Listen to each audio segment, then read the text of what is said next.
Boa tarde. Eu quero cumprimentar a desembargadora Ilna, aqui presente, os desembargadores Sérgio Arruda Parente, o desembargador Benedito Helder, cumprimentar o Ministério Público, na pessoa do Dr. Sávio Amorim, a Defensoria, na pessoa da doutora Amália Garcia, os advogados, e eu não vejo aqui os nomes dos advogados, mas cumprimento todos os que estão aqui presencialmente e os que estão virtualmente. Cumprimento também os servidores, todos na pessoa da doutora Ana Amélia e do doutor Alex, os que estão presencialmente aqui nos assessorando e os que estão nos gabinetes. Eu declaro aberta a sessão número 22 da segunda Câmara Criminal do Tribunal de Justiça do Estado do Ceará, hoje, 3 de julho de 2024.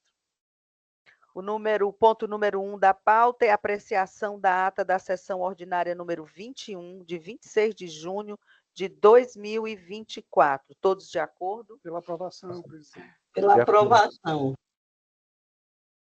O ponto 2 da nossa pauta é a homologação dos votos. Ficam as partes e seus respectivos defensores cientes que a pauta número 22, disponibilizada por meio de publicação no Diário da Justiça Estadual e portal do Tribunal de Justiça do Estado do Ceará, com julgamentos na sessão ordinária hoje realizada, teve os processos submetidos ao sistema de voto provisório com votação unânime, tornando definitivos seus julgamentos nos termos dos votos dos relatores, ressalvando-se os que têm destaque como pedido de vista, sustentação oral, entre outros que acaso estejam pendentes de votação.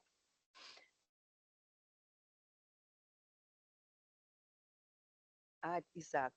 O ponto número 3, eu quero deixar aqui a mensagem de alerta aos defensores e a nós todos, desembargadores, para os processos que têm segredo de justiça, o nome das vítimas, principalmente aqueles que têm violência doméstica e que têm criança e adolescente, que eles fiquem omitidos. E eu esqueci de cumprimentar a Força Pública aqui, na pessoa do policial, do sargento Franklin Franco. Então, ficam os meus cumprimentos que eu tinha omitido no início da sessão. Então, nós passamos agora à lista das sustentações orais de hoje. E a Ana Amélia me informou que na sessão passada, se os advogados dispensarem, nós também não faremos as leituras dos relatórios. Então, o primeiro é o HC 062-7558-16-2024, o número 1 do roteiro de minha relatoria, e o advogado é o doutor Rafael Soares Moura, que está aqui presente, que já se posta à tribuna. Doutor Rafael, o senhor dispensa a leitura do relatório? Então, Vossa Excelência tem a palavra pelo tempo regulamentar de 15 minutos para a sua sustentação oral.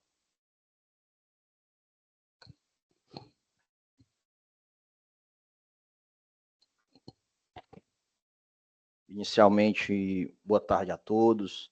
Dizer que é um prazer estar aqui diante desta Câmara Criminal, na busca pela efetivação da justiça, eminente relatora e demais pares, força pública, colega advogado e os demais servidores que aqui se encontram.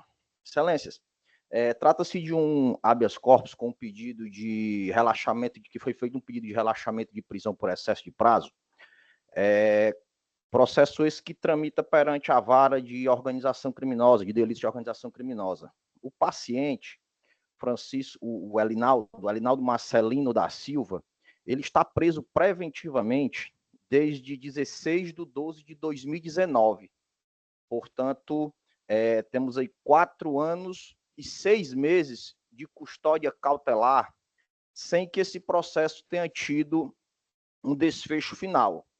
Atualmente, por ter outros réus nesse processo, os advogados de outros réus entraram com pedido para vistas das interceptações telefônicas, acesso a todo o acervo que foi determinado na cautelar de busca e apreensão e análise de celulares.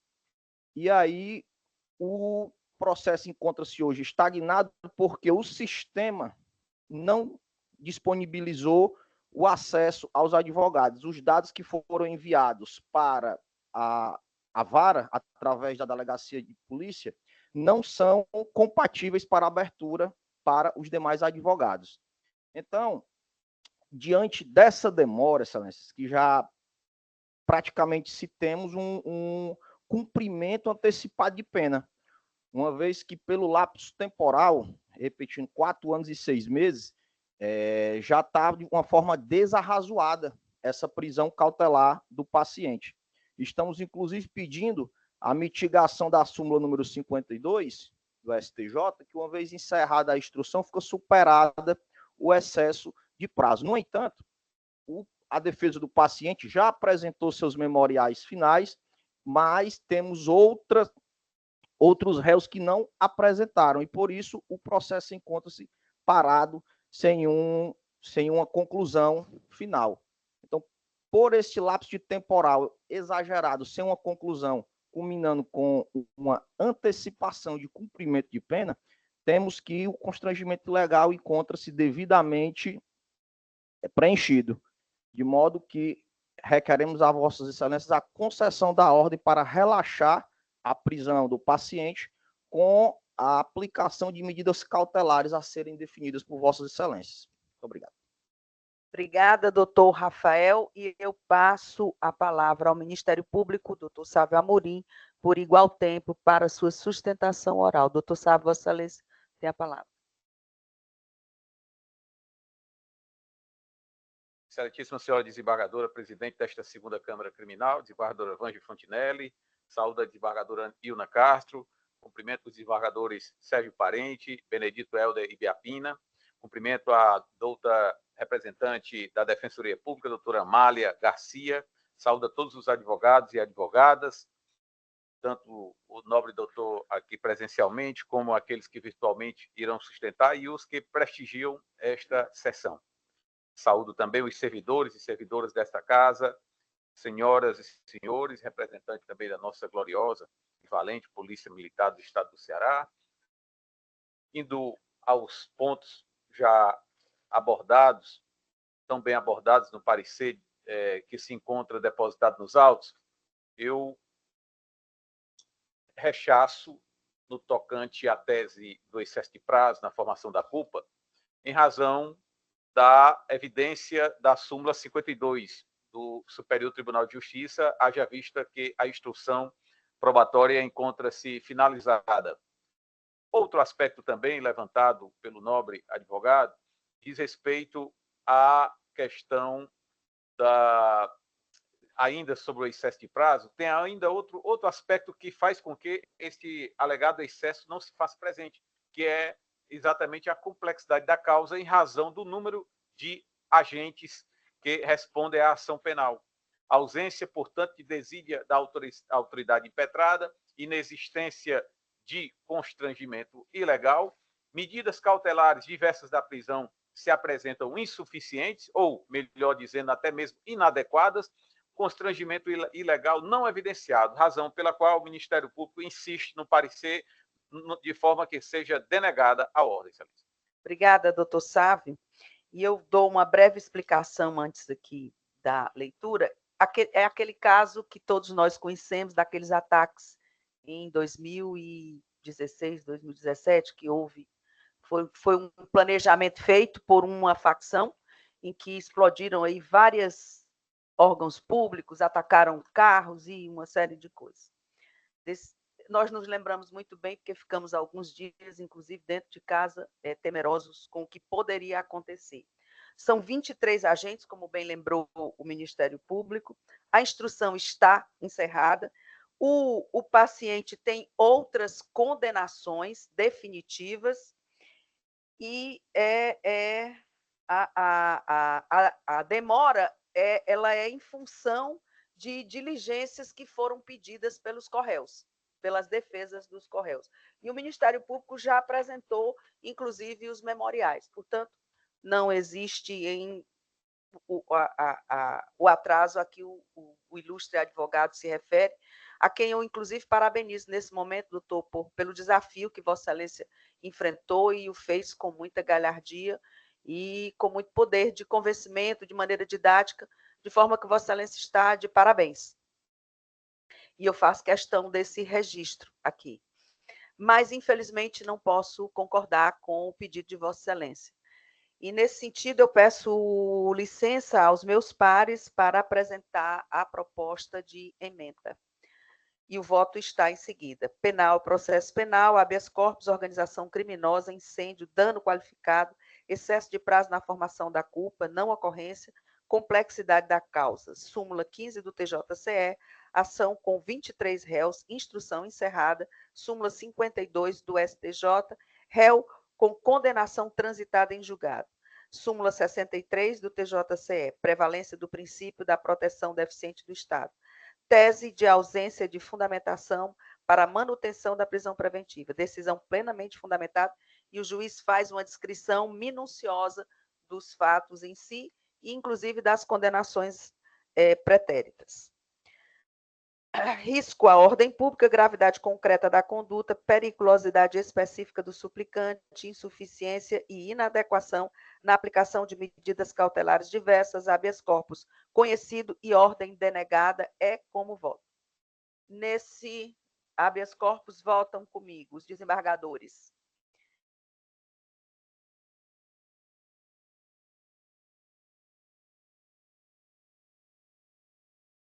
Me ajuda aqui, o Eduardo não está aqui. É o desembargador Benedito Helder e a desembargadora Ilna, não é? Certo. É. Então, desembargador Helder, eu indago a Vossa Excelência como vota. Pois não, Excelência. Cumprimentando a todos que participam dessa sessão da segunda Câmara Criminal do Tribunal de Justiça do Ceará, por intermédio de Vossa Excelência, né? Então, todos que nos assistem de forma presencial ou virtual, sintam-se devidamente cumprimentados. Agora, com relação ao voto de Vossa Excelência, eu não tenho nenhum reparo a fazer, razão pela qual eu acompanho integralmente. Obrigada, desembargador Benedito Helder. Eu indago agora ao desembargador Sérgio. Como vota Vossa Excelência? Pois não, presidente. Só ressaltando aqui a tranquilidade e a objetividade com que o advogado fez a sua sustentação oral.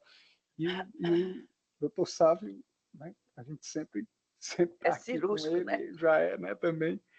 Mas, realmente, a senhora ressaltou bem uma situação, um caso grave, e eu acompanho plenamente. Obrigada, desembargador Sérgio. E eu anuncio o julgamento por unanimidade, ordem conhecida e denegada. Doutor Rafael, mais uma vez, parabéns a Vossa Excelência, seja sempre muito bem-vindo a essa segunda Câmara e, se Deus quiser, até uma próxima vez. Boa tarde. Obrigada. E eu chamo agora o número 1, não temos mais advogados presencialmente, temos advogados apenas na forma, no modelo virtual, e eu chamo o número 1 da lista das sustentações orais, é o habeas corpus 062-7958-30/2024, número 16 do roteiro, da relatoria do desembargador Sérgio Parente, e a advogada é a doutora Mônica Maria Marques Matias. Doutora Mônica, boa tarde, seja bem-vinda a essa segunda Câmara. E eu passo a palavra ao desembargador Sérgio Parente. Pois não, presidente. Muito grato pela concessão da palavra. A advogada está presente? Está. Sim, Excelência, boa tarde. Oi, doutora, tudo bem? Seja bem-vinda. Eu tenho uma notícia boa para lhe dar. O voto foi no sentido... bom, eu só tenho é um pedido... porque tem um filho, não é isso? Eu estou aqui falando aqui de memória, que eu não abri ainda o processo, e eu concedi a domiciliar, como nós sempre fazemos, mediante o uso de tornozeleira. E diante dessa situação, eu indago a senhora, que é praxe nossa indagar, se diante do resultado positivo obtido, se a senhora ainda tem, e o Ministério Público também, interesse na sustentação oral. Ministério Público dispensa. Vossas Excelências, e da nossa parte não existe interesse. Obrigada. Pois não. Então, me permita só localizar aqui o processo para eu ler aqui só a parte negritada da emenda.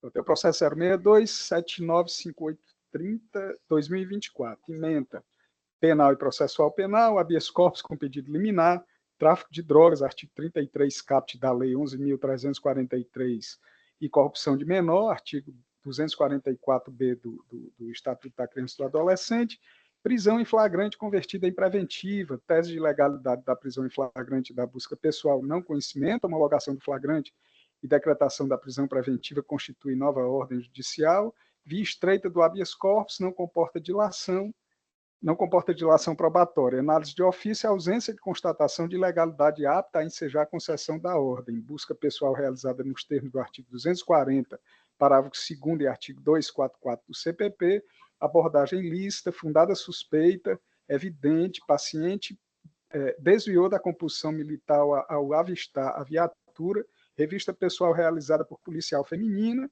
encontradas 2 porções de maconha, pedido de substituição da prisão preventiva por domiciliar, possibilidade de preenchimento dos requisitos legais, delito sem violência ou grave ameaça à pessoa ou à prole, paciente genitora de criança com 2 anos de idade, aplicação do entendimento zarado pelo STF no HC número 143.641, São Paulo, ordem parcialmente conhecida e nessa extensão concedida, substituindo a prisão preventiva da paciente pela custódia domiciliar, mediante o uso de tornozeleira eletrônica. Presidente, é assim que voto e devolvo a palavra. Obrigada, desembargador Sérgio, e votamos com Vossa Excelência, a desembargadora Ilna e eu. Eu indago a desembargadora Ilna. Como vota Vossa Excelência? Eu acompanho integralmente o voto do relator. Obrigada, desembargadora Ilna, e eu, da mesma forma, ratifico o voto provisório lançado no sistema, acompanhando o relator. E eu anuncio o julgamento, a decisão é por unanimidade, ordem parcialmente conhecida e concedida. Doutora Mônica, seja sempre muito bem-vinda a essa segunda Câmara e até uma outra oportunidade, se Deus assim nos permitir. Um abraço, até logo. Eu chamo agora a julgamento o número 2 da lista das sustentações orais, é o habeas corpus 062-68-7661-2024, é o número 27 do roteiro, da relatoria da desembargadora Maria Ilna Lima de Castro. E o advogado é o doutor Marcelo Ortiz Silva de Oliveira. Doutor Marcelo, boa tarde.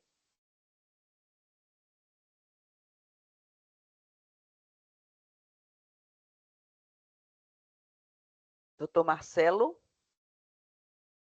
não está presente. Então, eu vou ler aqui a decisão do julgamento. Decisão por unanimidade, ordem conhecida e denegada com recomendação. Então, vamos para o número 3 da lista das sustentações orais, é o HC 062-776515-2024, número 40 do roteiro, também da relatoria da desembargadora Maria Ilna Lima de Castro, e o advogado é o doutor Rian Elias Avelino, que eu já vi aqui. Rayan, desculpe. Rayan.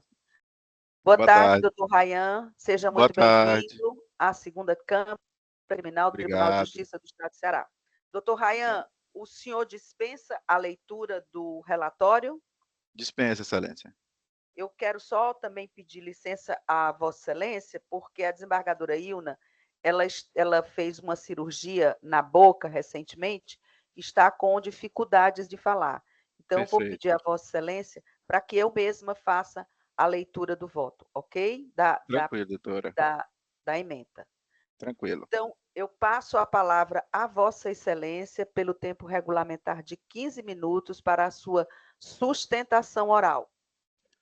Boa tarde. Gostaria de saudar a desembargadora presidente, doutora Vânia Fontinelli, e também gostaria aqui de saudar os demais ilustres desembargadores. Também gostaria de saudar o ilustre procurador, doutor Domingos Sávio de Freitas, e também os demais colegas presentes aqui nessa sessão. Trata-se de habeas corpus em favor do senhor Felipe Maracaípe Silva, né, que se encontra preso desde 29 de abril de 2023. Ele foi sentenciado agora no dia 29 de abril de 2024 a pena de 4 anos e 6 meses, né, pelo juiz da 5ª Vara Criminal da Comarca de Fortaleza. E ela decidiu por determinar que o cumprimento da pena de Felipe Maracaípe Silva fosse o regime fechado em razão da sua reincidência, né? Ocorre que o juiz Acor, ele deixou de analisar a detração da pena, né, pelo tempo de prisão cautelar que o paciente está preso, que ele está preso hoje, já vai fazer mais de 1 ano e 2 meses, né, que ele está preso. E o juiz sentenciante deixou de analisar este fato, né? Portanto, foi condenado no regime fechado. Portanto, como ele está preso há mais de 1 ano, ele teria direito ao regime inicial do cumprimento da pena, o regime semiaberto, né? No caso, em tela, o paciente ele já cumpriu mais de 1/6 da pena, preso provisoriamente. E o que, em tese, lhe garante o direito à progressão de regime. É tanto que o processo dele já foi cadastrado no CEU, e lá ele já teria direito, no mês 11, à progressão de regime, né? Levando em consideração este 1 ano e 2 meses que ele está preso, portanto, ele faz sim jus ao benefício, a ter ao regime inicial da sua pena, o regime semiaberto, que é um regime menos gravoso do que ele foi condenado. É certo que a reincidência, ela realmente dá essa possibilidade ao juiz a dar um regime mais gravoso.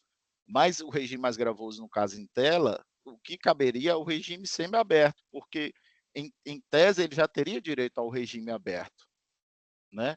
E teve ainda essa diferença, uma contradição na sentença, porque tem o corréu do processo lá de origem, a juíza analisou a detração da pena para ele. Ele seria condenado no regime semiaberto, mas acabou indo para o regime aberto em razão da detração. Portanto, a detração também deveria ter sido analisada pelo paciente, né? Que trouxemos aqui a esse habeas corpus, né? Que é inclusive o objeto desse habeas corpus. E essa diferenciação de tratamento entre os réus, né, fere o princípio da isonomia e caracteriza uma contradição da aplicação da lei, evidenciando uma necessidade dessa correção judicial, né? E diante do exposto, né, que a defesa requer aqui a concessão da ordem de habeas corpus, né, no mérito, para determinar imediatamente a detração do tempo de prisão cautelar do paciente, fixando para ele o regime inicial, cumprimento da pena, o semiaberto. Portanto, o STJ já deixou claro que, se tratando do regime semiaberto, o réu ele pode responder o processo em liberdade, né? No caso, será objeto de apelação posteriormente. Portanto, a defesa requer a expedição do alvará de soltura do paciente, né? E a gente confia na sensibilidade e no compromisso de Vossas Excelências, né, com a justiça e a legalidade, para que possa ser sanado essa grave injustiça, né, que aflige o paciente. É o que a defesa requer, Excelências. Obrigada, doutor Rayan, e eu passo a palavra ao Ministério Público na pessoa do Procurador de Justiça, Domingos Sávio Amorim. Muito obrigado, Excelência. Sem necessidade de me alongar, verifica-se que o paciente ele registra antecedentes e a reincidência, digo melhor, fato que tornou óbice ao juiz a conceder a detração no momento da sentença, ou seja, não alcançava ali o tempo necessário. Só que nós insistimos no sentido de que seja improvido a ordem ora em apreço, Excelência. Obrigada, doutor Sávio Amorim, e eu vou ler aqui a parte negritada do projeto de emenda para submetê-lo a julgamento pelos pares da Câmara. Ementa penal e processo penal, habeas corpus, sentença condenatória, alegação de constrangimento ilegal por não realização da detração da pena e consequente alteração no regime de pena. Via inadequada. Matéria afeta o recurso de apelação que foi interposto. Análise de ofício. Ilegalidade não constatada. Circunstâncias judiciais desfavoráveis. Ordem não conhecida e denegada de ofício é como vota a desembargadora Ilna. E votamos com Vossa Excelência, desembargadora Ilna, eu e o desembargador Helder. E eu ratifico o voto lançado no sistema, acompanhando o voto de Vossa Excelência. Desembargador Helder, como vota Vossa Excelência? Pois não, Excelência, eu também acompanho integralmente o voto da eminente relatora. Obrigada, desembargador Benedito Helder, e eu anuncio o julgamento. Decisão por unanimidade, ordem não conhecida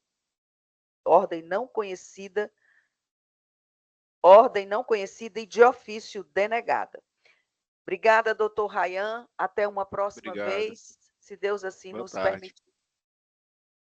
Eu chamo a julgamento agora o número 5 da lista das sustentações orais, é o habeas corpus 062-644187-2024, número 24 do roteiro, também de relatoria da desembargadora Maria Ilna Lima de Castro, e o advogado é o doutor Igor Pinheiro Coutinho. Doutor Igor, boa tarde.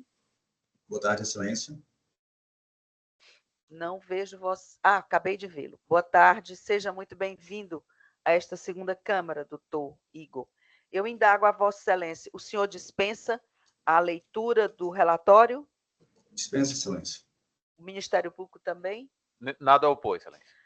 Então, doutor Igor, o senhor ouviu que eu estou lendo os votos da desembargadora Ilna? Estou acompanhando a sessão, Excelência. Ok, muito obrigada. Então, eu passo a palavra a Vossa Excelência pelo tempo regulamentar de 15 minutos para a sua sustentação. Vossa Excelência tem a palavra, doutor Igor. Obrigado. Excelentíssima senhora desembargadora presidente, doutora Vânia Fontinelli, excelentíssima senhora desembargadora relatora, doutora Maria Ilna, excelentíssimo senhor desembargador, doutor Sérgio Parente, excelentíssimo desembargador, doutor Helder Pina, doutor procurador de justiça, os colegas advogados, todos os demais presentes, deixo aqui inicialmente meu boa tarde, meus cumprimentos.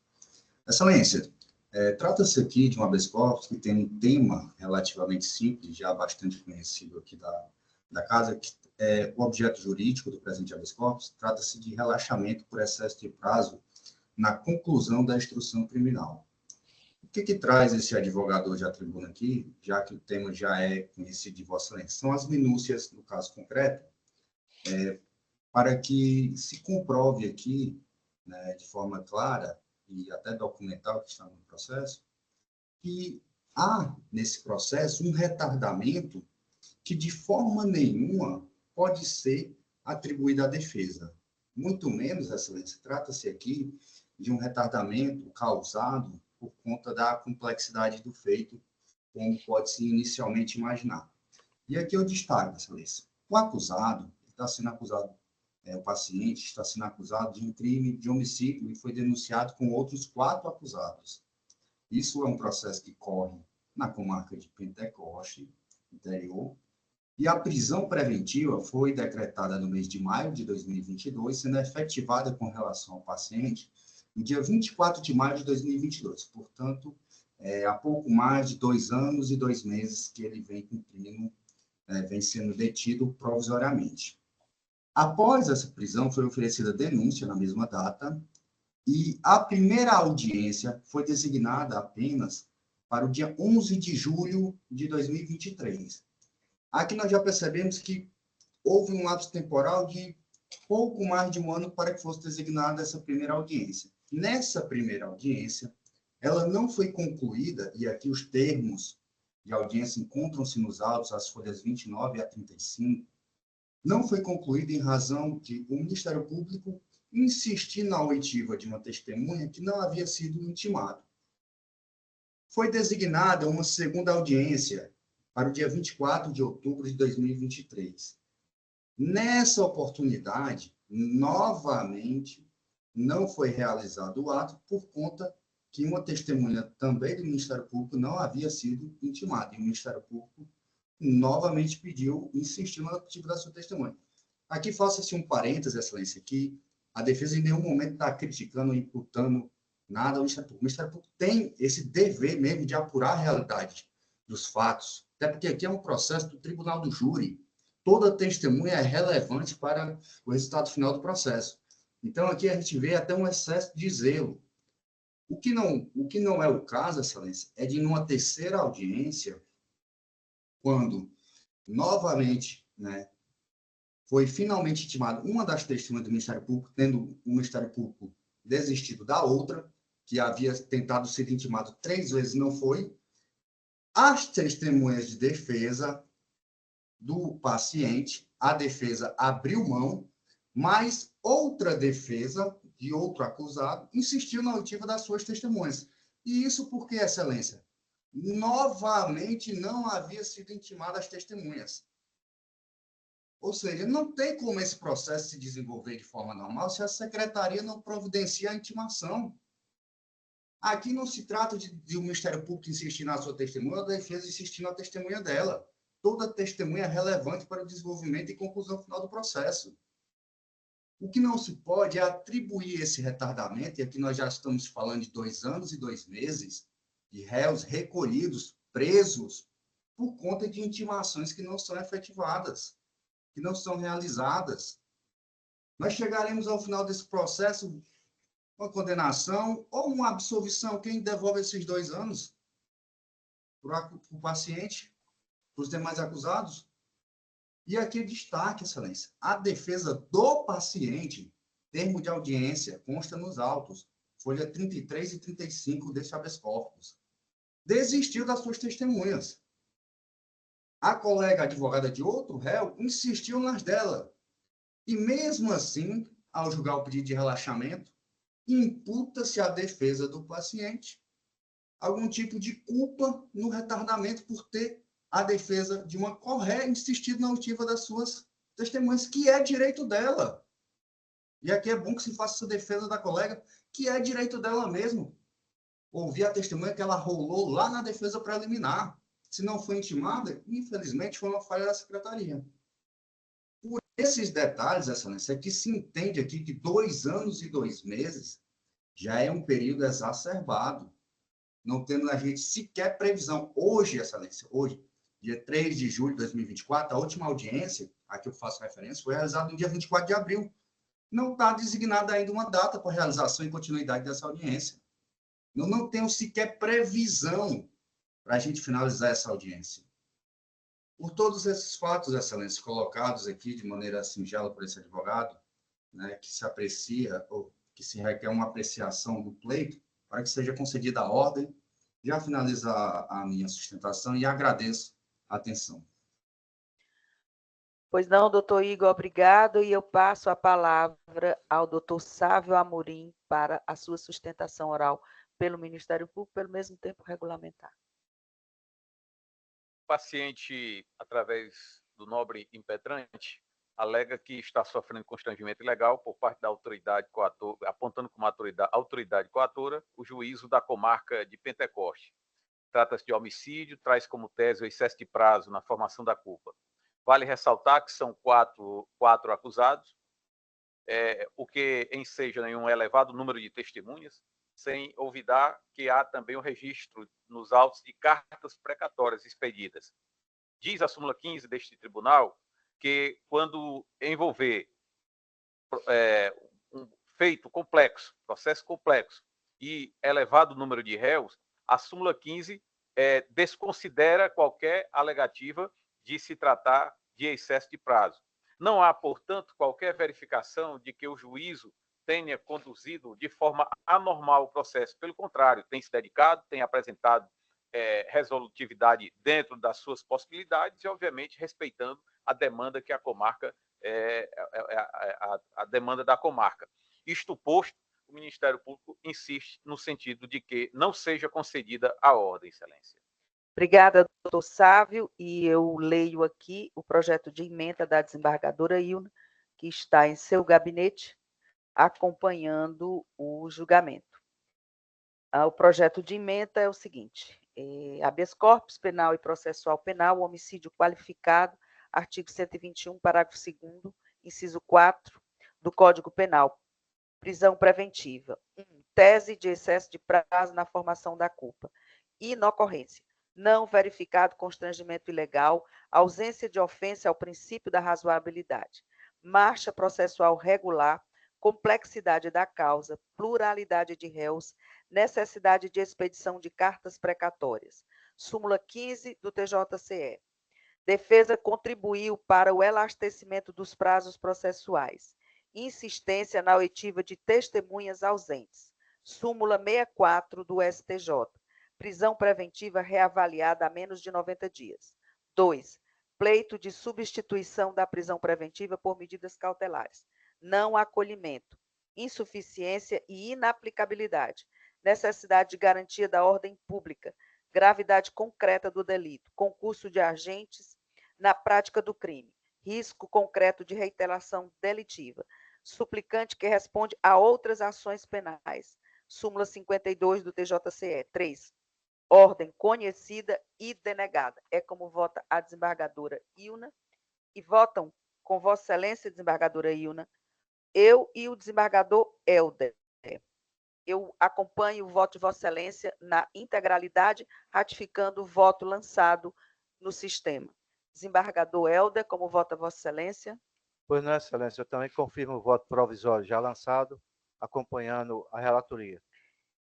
Então, eu anuncio a decisão do julgamento por unanimidade, ordem conhecida e denegada. Doutor Igor, obrigada pela presença de Vossa Excelência e até uma próxima vez, se Deus assim nos permitir. Eu chamo a julgamento o número 6 da lista das sustentações orais, que é o habeas corpus 062747852-2024, número 37 do roteiro, também de relatoria da desembargadora Ilna. E a advogada é a doutora Edilândia Alves Santana da Silva. Quase que eu chamava a doutora Edilândia. Doutora Edilândia, boa tarde, seja bem-vinda à segunda Câmara Criminal do Tribunal de Justiça do Estado do Ceará. Boa tarde. Eu saudo a ilustre presidente dessa sessão. Doutora Edilândia, só cumprindo aqui um protocolo, eu indago a Vossa Excelência e ao Ministério Público se dispensam a leitura do relatório do habeas corpus. Dispensa, Sim, Vossa Excelência, dispense.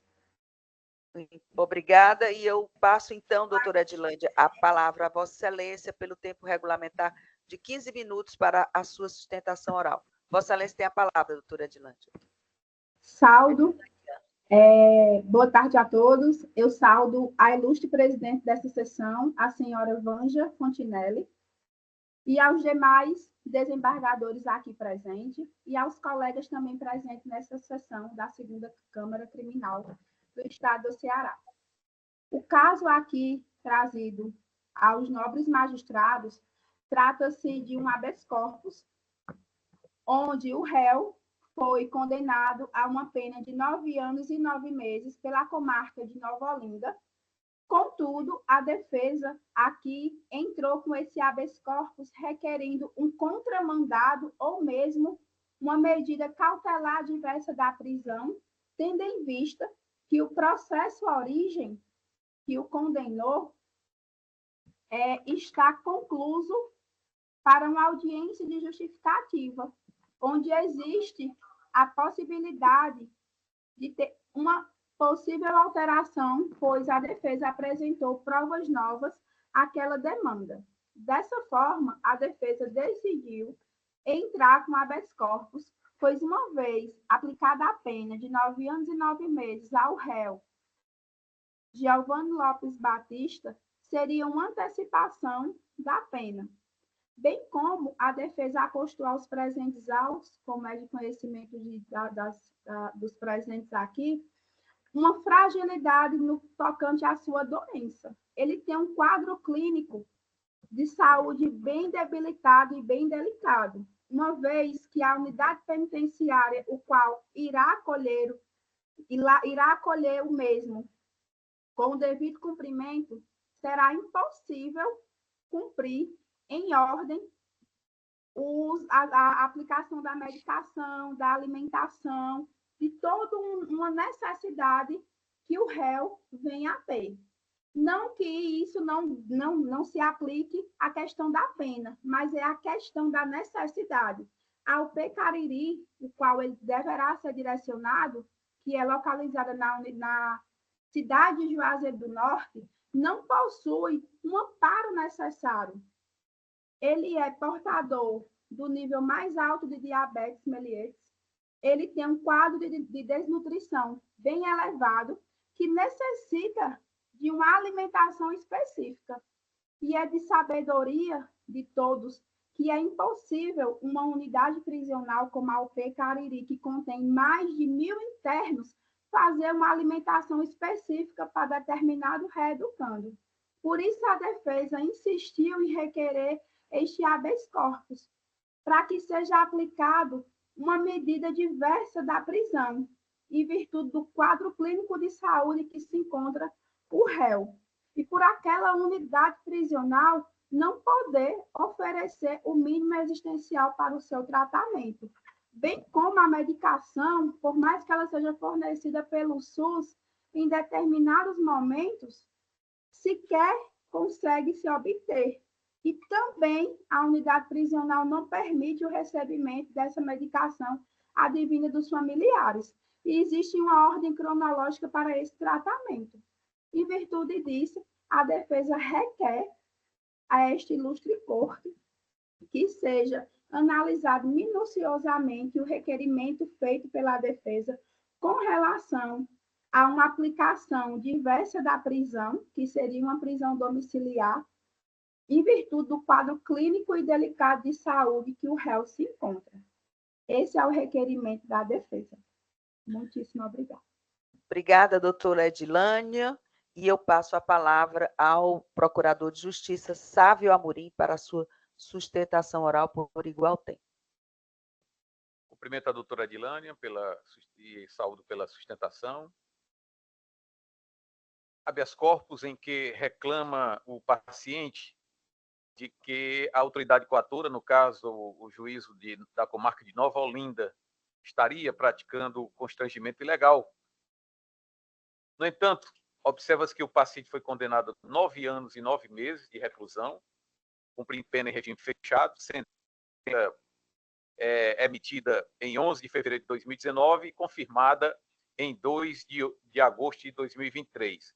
Vale salientar que o paciente, através da sua defesa, ingressou com recurso de apelação, foi confirmada a sentença, posteriormente ingressou com recurso especial junto ao Superior Tribunal de Justiça, o qual não foi conhecido. E, por conta disso, mais adiante, através de agravo contra a decisão, que não conheceu o recurso, o Superior Tribunal de Justiça rechaçou o pleito do paciente. Razão porque não pode ser conhecida a ordem em razão de que esta matéria, por sinal, a questão da trazida pelo paciente, no caso, a sua saúde comprometida, deve requestar ao juízo das execuções e, posteriormente, através de um recurso específico, que é sabido, no caso, o agravo e execução. Razão porque o Ministério Público, por mim representado neste momento, sugere a Vossa Excelência que não seja conhecida a ordem, Excelência. Obrigada, doutor Sávio. E a proposta de ementa da desembargadora Ilna nesse habeas corpus é: habeas corpus, penal e processo penal, estupro de vulnerável, artigo 207-A do CPB. Prisão definitiva. 1. Tese de carência de fundamentação do decreto prisional. Alegada ausência dos requisitos da prisão preventiva. Não conhecimento. sentença condenatória transitada em julgado. Paciente condenado definitivamente à pena de 9 anos e 9 meses de reclusão em regime inicial fechado. Expedido mandado de prisão definitiva. Necessidade de cumprimento da pena imposta. Constrangimento ilegal não evidenciado. 2. Pleito de prisão domiciliar em decorrência de doença grave. Não conhecimento. Matéria afeta ao juízo da execução penal. Inadequação da via eleita. Right utilizado como sucedâneo ao recurso cabível. Precedentes do STJ e do TJCE. 3. Ordem não conhecida. É como vota a desembargadora Ilna. Nesse processo, votamos a trinca julgadora, eu e o desembargador Benedito Helder. E eu confirmo o voto provisório lançado no sistema, acompanhando o voto, muito bem lançado, o voto da desembargadora Ilna, principalmente pela didática. Eu acompanho integralmente o voto da relatora. Desembargador Benedito Helder, como vota Vossa Excelência? Pois não, Excelência, eu também confirmo o voto provisório já lançado, acompanhando o bem lançado voto da eminente relatora. Obrigada, desembargador Benedito Helder, e eu anuncio a decisão por unanimidade, ordem não conhecida. Doutora Edilânia, seja muito bem-vinda a essa segunda Câmara e até uma próxima vez, se Deus assim nos permitir, para saber da sustentação oral. Tá, ok. Obrigada. Eu chamo a julgamento o número 7 da lista das sustentações orais, é o habeas corpus 062, 4632, 62, 2024, número 21 do roteiro, também de relatoria da desembargadora Maria Ilna Lima de Castro. E o advogado é o doutor Glauberson Costa dos Santos. Doutor Glauberson, boa tarde. Boa tarde, Excelência. Seja muito bem-vindo a essa segunda Câmara Criminal, doutor Glauberson. Eu indago a Vossa Excelência se o senhor dispensa a leitura do relatório do HC. Sim, Excelência. Doutor Sávio Amorim também dispensa. Sem objeção, Excelência. Muito obrigada ao doutor Sávio e ao doutor Glauberson. E eu passo, então, a palavra ao doutor Glauberson para fazer sua sustentação oral pelo tempo regulamentar de 15 minutos. Doutor Glauberson, Vossa Excelência tem a palavra. Excelência, inicialmente eu cumprimento a todos em nome da desembargadora relatora Maria Ilna Lima de Castro, ao representante da Procuradoria Jurídica do Estado do Ceará, a representante da Defensoria Pública, aos servidores desta colenda Câmara, aos colegas advogados que nesse momento aguardam o seu momento de apresentar a sustentação. Excelência, em apertada síntese, até porque esse habeas corpus é a segunda vez que nós retornamos aqui com o mesmo pedido. É importante destacar que, na primeira ocasião, esse aprendiz de advogado usou praticamente os 15 minutos com um único só debate. Na ocasião, o Ministério Público, através da Procuradoria, apresentou um parecer pelo conhecimento e denegação, ou seja, conhecimento do habeas corpus e denegação da ordem. Por um motivo, na ocasião, ele foi levado a erro, e assim foi o efeito dominó que levou a eminente desembargador e os seus pares. O que acontece? Na ocasião, este advogado chegou nesta sessão, na presença de Vossas Excelências, e explicou que o processo ele não estava concluído para a sentença. Eu expliquei de forma exaustiva que por 7 vezes, desde a audiência de instrução, desde a última audiência de instrução, até aquela ocasião, por 7 vezes houve 7 despachos e nenhum despacho foi com vistas para o Ministério Público apresentar memoriais. O que acontece? O Ministério Público disse que os autos estavam concluídos para a sentença. Eu afirmei, folha por folha, apontando as folhas, informando que os autos não tinham sido com vistas ao MP, que não tinha alegações finais para o MP e tampouco pela defesa. E no ato da sustentação oral até indaguei: Excelência, pois me aponte nos autos onde consta as alegações finais, os memoriais finais, tanto do Ministério Público quanto da defesa. No entanto, disse que conhecia da ordem e emitiu parecer pela denegação. Não obstante, a eminente desembargadora apresentou seu voto, conhecendo pela ordem, recomendando ao juízo de origem que desse celeridade e dentro do prazo de 30 dias, sentenciasse o processo, desse sentença aos réus. E assim foi feito. Logo em seguida, foi informado ao juízo de piso a determinação do acordo de Vossas Excelências, que por unanimidade reconheceram e determinaram que fosse feito o julgamento. Ainda assim, até hoje, não foi cumprido. Eu disse também na sustentação passada que este advogado perdia as contas, até abdiquei de ir ao balcão pedindo, porque, em regra, quando o cliente está solto, o advogado finge que esquece o processo. O advogado, em regra, ele vai buscar o manejo processual quando o cliente está preso. Nesse caso, nós, sabendo que o processo corre para uma absolvição, nós, de forma insistente, nós estávamos pedindo: doutora, coloque para memoriais, para ser julgado. Nós estávamos pedindo o julgamento.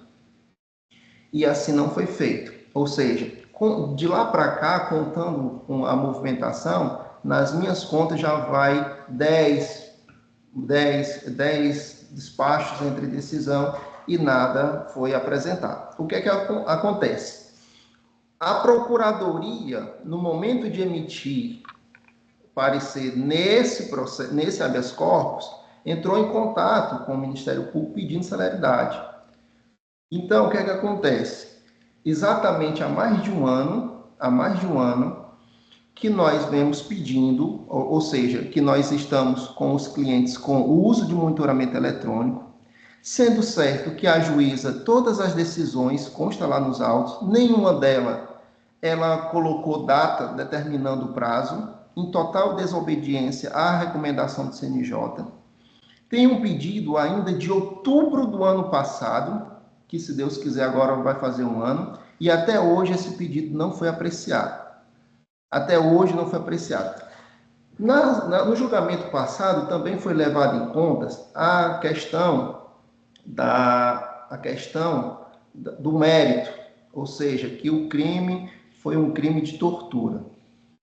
E por isso que não poderia haver a revogação das medidas cautelares. Detalhe, a defesa pede apenas a revogação de uma cautelar, que é o uso do monitoramento eletrônico, que de forma justificada e devidamente comprovada nos autos, um vasto documento probatório, afirma que o réu, que é empresário, está tendo dificuldades, inclusive fechou um dos seus negócios por conta do horário do monitoramento eletrônico, ou seja, não pode sair da cidade, não pode se deslocar, não pode vender o seu produto, não pode trabalhar.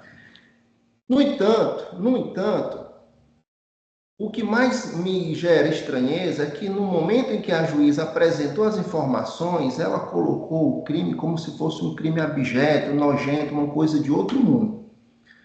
Todos os réus são absolutamente primários. Esse, em especial, ostenta apenas uma única ação, que é a perturbação do sossego alheio, que não é nem ele, é o estabelecimento dele. Aí eu não entendo por que a juíza prestou essas informações e soltou os réus com 4 meses. Soltou os 5 em 4 meses. Ou seja, na segunda audiência de instrução, ela verificou que a vítima a vítima foi indagada durante 1 hora, de trás para frente, de frente para trás, dizendo que os réus não seriam os autores do delito. Está lá nos autos. A avó da vítima, as testemunhas, todas as testemunhas arroladas, o delegado, todo mundo foram unânimes em dizer que não reconhecia os autores, os réus sendo os autores. Enfim, estamos aqui novamente, Excelência, pedindo a concessão da ordem para a retirada do monitoramento eletrônico, podendo ser imposta qualquer outra medida. Mas o uso do monitoramento eletrônico está atrapalhando, embaraçando, dificultando a manutenção do comércio dele. Ele é pai de família, tem 4 filhos para sustentar, também está nos autos. E desde outubro do ano passado a gente vem pedindo isso e sem resposta estatal. No mais, Excelência, nos autos não consta nenhuma violação de nenhum dos réus, nem questão de 5 minutos, nem questão de 1 minuto, tudo devidamente informado no processo. Então, a defesa pede, de forma encarecedora, que aprecie os autos com maior sensibilidade, conheça da ordem para dar conhecimento e concessão à ordem. Obrigada, doutor Glauberson, e eu passo a palavra ao Ministério Público pelo tempo regulamentar para a sua sustentação oral. Cumprimento o doutor Glauberson pela apresentação aqui da sua sustentação oral em prol do paciente. Contudo, verifica-se que o crime é grave, crime de tortura majorado pelo cárcere privado, associação criminosa e dano qualificado. O excesso de prazo encontra-se superado em razão de que a instrução probatória já fora encerrada, consequentemente se faz presente a súmula 52 deste tribunal, estando neste momento aguardando tão somente a apresentação das alegações finais. Diante disso, o Ministério Público se posiciona no sentido de que seja denegada a ordem, Excelência. Obrigada, doutor Sávio Amorim, e eu vou ler a proposta de emenda da desembargadora Ilna, nesse caso. Habeas corpus, penal e processo penal, tortura, artigo 1º, inciso 1, letra A, parágrafo 4º, inciso 3 da Lei 9.455/97. Dano qualificado, artigo 163, parágrafo único, inciso 3 do Código Penal. E associação criminosa, artigo 288 do Código Penal. Medida cautelar, monitoração eletrônica. Alegação de não apreciação do pedido de revogação. Inocorrência, constatação de recente apreciação nos autos. Ausência de excesso de prazo na manutenção da medida. Marcha processual regular, instrução criminal encerrada. Condições pessoais favoráveis, irrelevância. Habeas corpus conhecido e ordem denegada com recomendação de celeridade ao feito, é como vota a desembargadora Ilna, e nesse habeas corpus votamos a trinca julgadora, eu e o desembargador Benedito Helder. Por todas as razões lançadas nesse voto, eu acompanho integralmente a relatora. Indago ao desembargador Benedito Helder, como vota Vossa Excelência? Pois não, Excelência, eu acompanho integralmente o voto da eminente relatora. Obrigada, desembargador Benedito Helder. Eu anuncio a decisão por unanimidade, ordem conhecida e denegada. Doutor Glauberson, prazer ter Vossa Excelência aqui nessa segunda Câmara e até uma próxima vez, se Deus assim nos permitir.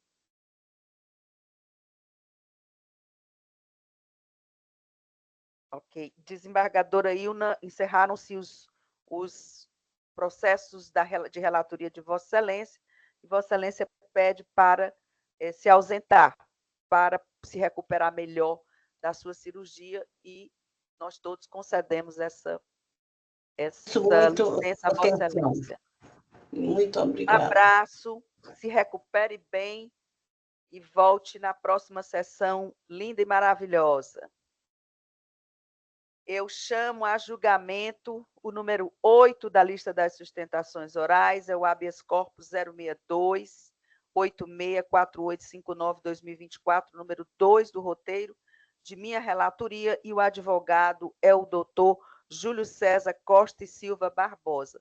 Doutor Júlio César, boa tarde.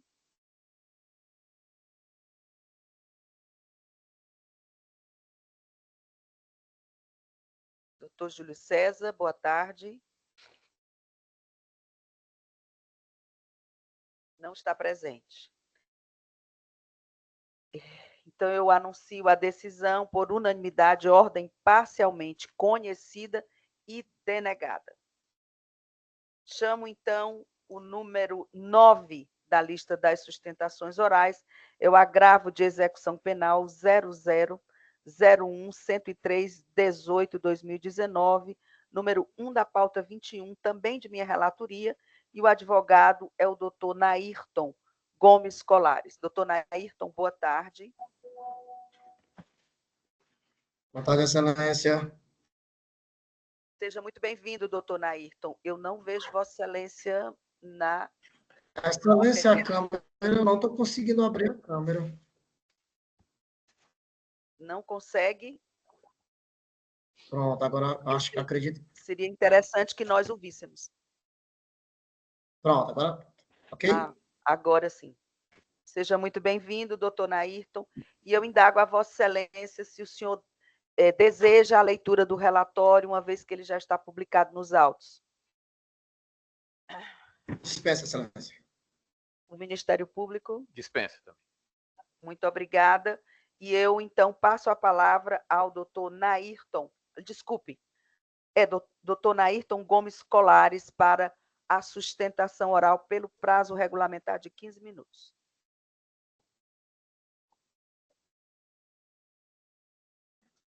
Obrigado, Excelência. Boa tarde a todos. Vamos iniciar. Excelentíssima senhora doutora desembargadora presidente, Vângela Fontinelli Pontes, que neste ato também é a relatora desembargadora.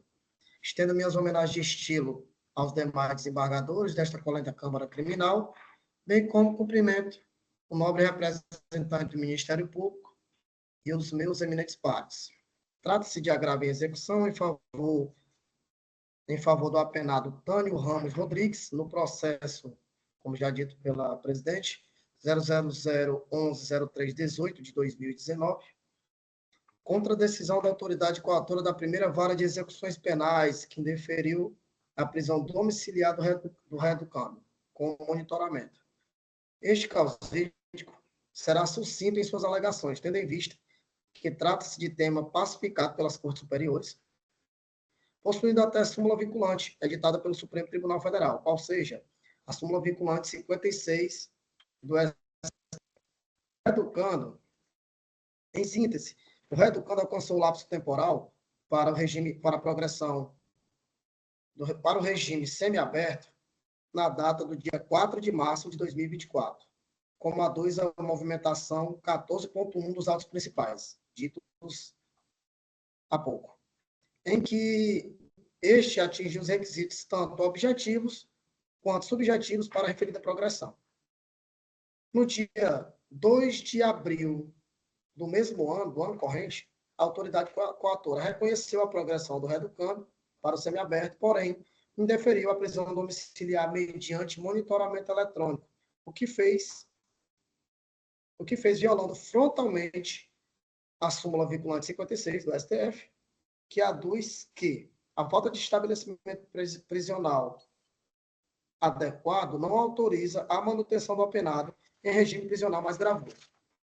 Acontece, Excelência, que após diligências deste causídico na unidade prisional em que se encontra recluso o reeducando, qual seja, a unidade prisional professor José Sobreiro de Amorim, após levantar informações junto ao diretor da supracitada unidade, foi repassada informação informalmente para este advogado de que o reeducando apenas tinha sido realocado para outra cela e outra ala dentro da mesma unidade prisional, se mantendo o regime mais gravoso, no caso em concreto. Surge, então, Excelência, um questionamento.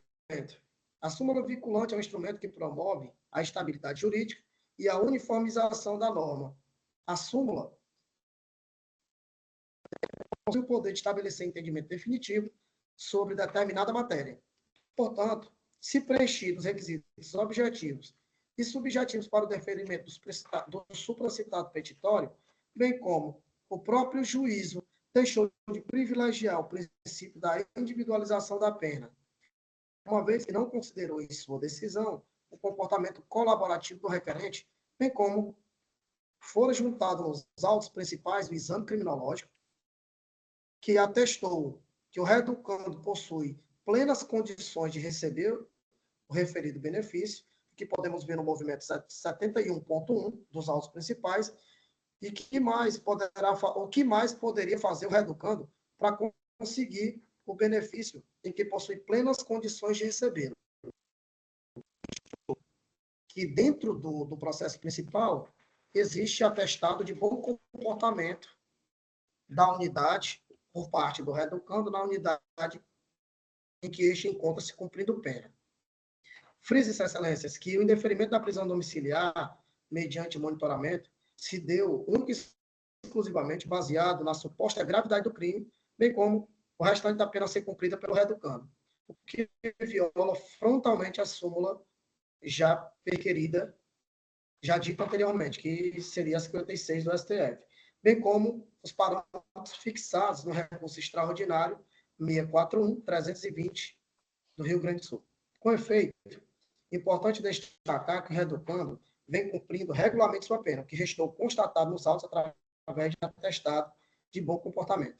Isto posto, observa-se que o próprio STF, no julgamento da DPF 347, evidenciou o estado de coisas inconstitucionais do sistema prisional brasileiro, bem como o Cadastro Nacional de Inspeções em Estabelecimentos Penais declarou que o sistema prisional do Estado de Ceará é de verdadeira superlotação. Portanto, por todo exposto, por não haver nos autos qualquer vedação jurídica para o referido petitório, para a concessão do referido petitório, requer a defesa a concessão da prisão domiciliar mediante monitoramento eletrônico, sendo referido o recurso provido para que seja reformada a decisão recorrida. É o que se requer, excelência. Obrigada, doutor Nairton. E eu passo a palavra ao doutor Sávio Amorim para a sua sustentação oral pelo tempo regulamentar. Muito obrigado, excelência. O acusado, aliás, o agravante, pede prisão domiciliar. Contudo, por se tratar de crime de latrocínio, crime grave, praticado com extrema violência, salientando que o requerente, o agravante, ingressou no regime semiaberto em 2 de abril deste ano e que somente alcançará o critério objetivo para a saída antecipada em 27 de janeiro de 2029, portanto, ainda não cumprido o critério objetivo, a ausência total de demonstração de que ele encontra-se acometido de doença grave, que não esteja recebendo tratamento adequado, e nenhuma demonstração de que o reeducando não possa continuar na unidade prisional, e ainda embasada em jurisprudência que diz que crime cometido com violência, situação pessoal que não justifica a concessão prematura da pretensão, inexistência de proximidade temporal de progressão para o regime aberto. Isto posto, o Ministério Público se posiciona no sentido de que seja improvido o agravo, excelência. Obrigada, doutor Sávio. Eu tinha feito até aqui umas anotações sobre tudo que o advogado foi falando, mas doutor Sávio já contemplou todas, de forma que eu acho que a situação é bem clara e eu vou pedir licença para a leitura da parte negritada da ementa, porque como disse o doutor Sávio, o crime é latrocínio, o agravante mais 3, um deles menor de idade, cometeram um crime de latrocínio de uma maneira brutal numa barraca. Ele já cumpriu 8 anos e 3 meses, só vai progredir na data que o doutor Sávio falou, 27 de janeiro de 2029, e a súmula 56, ela não é exatamente nos termos que o doutor Colares colocou, ela diz que há possibilidade de ser cumprido, desde que se veja em estabelecimento diferente, desde que se vejam as adequações. Então, nesse sentido, eu peço licença para a leitura da emenda na parte negritada. Penal e processo penal, agravo em execução, regime semiaberto, pleito de concessão de prisão domiciliar, inaplicabilidade da súmula 56 do STF. Súmula vinculante número 56 do STF. Situação pessoal que não justifica o deferimento da benesse. Apenado condenado por crime hediondo. Previsão de progressão para regime aberto somente em 27 de 1 de 2029. Necessidade de observância ao princípio da isonomia material. Recurso conhecido e desprovido. É assim como voto, e votam comigo nesse agravo os desembargadores Benedito Helder e Sérgio Parente. Desembargador Benedito Helder, como vota Vossa Excelência? Pois não, Excelência, eu acompanho integralmente o voto de Vossa Excelência. Obrigada, desembargador Benedito Helder. Desembargador Sérgio, como vota Vossa Excelência? Também acompanho, presidente. Muito obrigada, desembargador Sérgio. Eu anuncio a decisão por unanimidade, recurso conhecido e improvido. Doutor Nairton, parabéns a Vossa Excelência pela sustentação oral e até uma próxima vez, se Deus assim nos permitir. Seja sempre bem-vindo a essa segunda Câmara Boa tarde. Criminal do Tribunal de Justiça do Estado de Ceará. Bom, com esse processo, encerramos a nossa pauta. De maneira surpreendente, 15h17. Então, algum requerimento? Eu indago. Sim, Excelência. Pois não, doutor Sá. O Ministério Público ontem viveu um dia de luto em razão do falecimento do promotor de justiça, doutor Ionildo Pereira Vale. Razão porque foi um colega de ingresso de concurso, inclusive fizemos faculdade juntos, foi uma perda muito grande. Agora mesmo ele estava prestes a ser promovido ao cargo de procurador de justiça, havia visto que era o mais antigo e era a próxima promoção já em andamento lá no Conselho Superior, era pelo critério de antiguidade, ele era o candidato mais antigo inscrito, ia ser promovido agora. E ontem partiu precocemente, muito novo, 59 anos de idade, razão porque eu peço a Vossa Excelência e aos demais membros desta corte para emitir votos de pesar à família enlutada. Doutor Sávio, eu agradeço, inclusive, a Vossa Excelência, porque realmente passou aqui, mas a minha intenção era, de fato, apresentar esse voto. Se todos concordarem, nós faremos naquele estilo em que toda a Câmara se presta as condolências à família. Presidente, nós também tivemos o falecimento do doutor Aziz, não é? E de um outro magistrado. Vamos também foi incluir. Realmente muito triste, né? Inclusive, já está um pouco distante, né? Mas a própria desembargadora Vilauba também, não sei. Nós não fizemos na vez passada, não, da desembargadora Vilauba? Não? Acho que não. Não lembro, acho que não. Fizemos? Não, então eu acho que a oportunidade é própria. Então, votos de condolências para a família da desembargadora Vilauba. De todos nós, né? O doutor Aziz. De todos nós, do doutor Aziz e do promotor de justiça Ionilton Pereira do Vale. Eu soube agora também. Um magistrado também faleceu, eu estou aqui procurando. Aziz é porque eu... É juiz, aposentado. Pois não. Doutor Andrade, não é? Semana Sim, junto no mesmo dia do velório da desembargadora Vilauba. Exatamente. Então, o senhor tem o nome dele aí, desembargador Sérgio? Completo? Também. A secretaria disse que procura e encontra. E eu tomei conhecimento agora também há pouco do falecimento da mãe do procurador de justiça, Alcides Jorge Evangelista Ferreira, nosso parceiro aqui também, na segunda Câmara, já veio aqui várias vezes, e eu também peço voto nos mesmos termos para que ele possa receber o nosso abraço fraterno nesse momento de dor para ele. Que o outro juiz, se não me engano, era doutor Andrade. Eu não sei. A Ana Amélia vai pegar o nome completo dele. A Defensoria se acosta a todos esses votos? Sim, fazemos realmente. Pronto, ok. Então, ficam esses votos aprovados. E mais algum requerimento? Então, agradecendo a Deus por nós. Sim. Nós julgamos 91 processos hoje. Então, agradecendo a Deus e a presença de todos aqui presentes, nós declaramos encerrada a presente sessão. São 15h21. Realmente, eu acho que foi a primeira, a que nós terminamos mais cedo. Eu me lembro, sim. De Castro Andrade, José de Castro Andrade. Pronto. José de Castro Andrade.